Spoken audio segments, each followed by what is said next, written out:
In this episode, I'm helping you find a job. Hi, I'm Steve, and for as long as I can remember, I wanted to be somebody. I grew up in a small town and went to school in the valley. Now I'm in the big city, working at a fast-paced company, run by a guy you might know. Here I learned that while we all dream of success, what really matters is the journey. This is my story. Hello everyone, and welcome to the Ascent episode 12. I'm your host, Steve Campbell.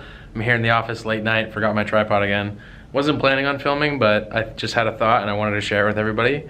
I feel like a lot of people, when they try to find a new job, they're really stuck in an old school mentality. They're forgetting that it's 2017. In today's age, you can find out exactly who someone is that you're gonna be interviewing with. I was talking to my brother recently. I'm trying to help him get an IT job, and through a family friend, he knows the name of the person who's probably gonna be interviewing him.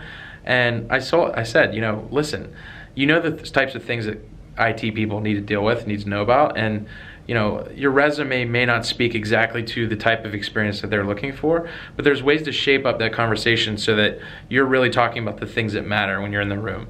And I think the number one important thing about interviewing is to make sure that you're able to have casual conversation around all the types of topics that could come up in a given meeting. I always say your resume is to get you the interview, and then once you're in the door, you need to be able to communicate yourself and sell yourself to the person that's interviewing you. People forget that a job description is pretty much like a resume, in that it's like the checklist of all the most important things that you would want in a perfect candidate or a perfect scenario.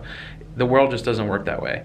Usually both sides need to meet in the middle. So I told my brother, go on Facebook, go on Twitter, type in this guy's name, see if you can find anything out about him. For instance, if he's on Twitter and he happens to only share networking articles or articles from Wired, that's something that you can work in the conversation naturally, where you kind of spend the time and do the homework and study up yourself and read about those similar things, and then you go in the room and then he gives you an in, and then next thing you know, you mentioned this Wired article that you came across the other day, just casually, and you subtly impress the person. And I think that's all an interview really is just being yourself and then impressing the person over time with your different skills. And not everyone's able to communicate very effectively.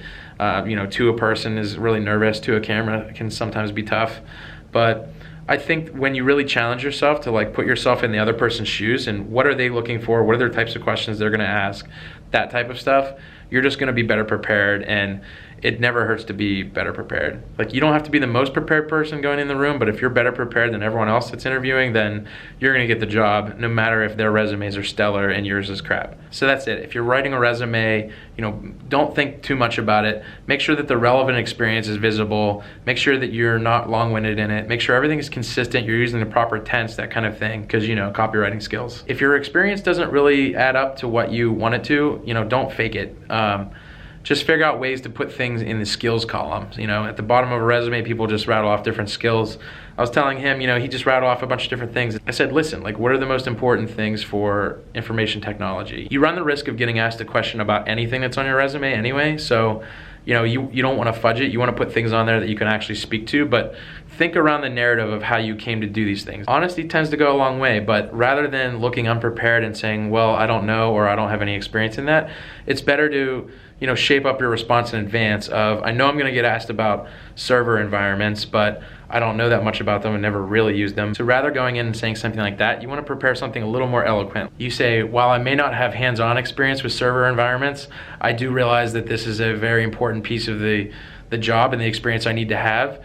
And I am confident in my ability to learn something like that on the fly, especially under your direction and tutelage. But I have done the research on my own recently, and I've looked up this, and this, and then you start rattling off the different types of things and buzzwords and systems and things that they would be familiar with that really just go a long way to prove that how much you want this job and impress them in that you're self-learning and you're trying to teach yourself these types of things anyway, and that you're really sharp and quick, and then you could pick stuff up on the fly. Because if you're trying to get a job, you're not going to have all the experience right away. That's the catch-22 of getting a job, especially out of school, is you need experience to get a job, but you can't get a job without experience. Just prepare yourself, make sure you're putting yourself in the best possible position to succeed. That's the best advice I can give you. All right, good luck out there. Happy job hunting.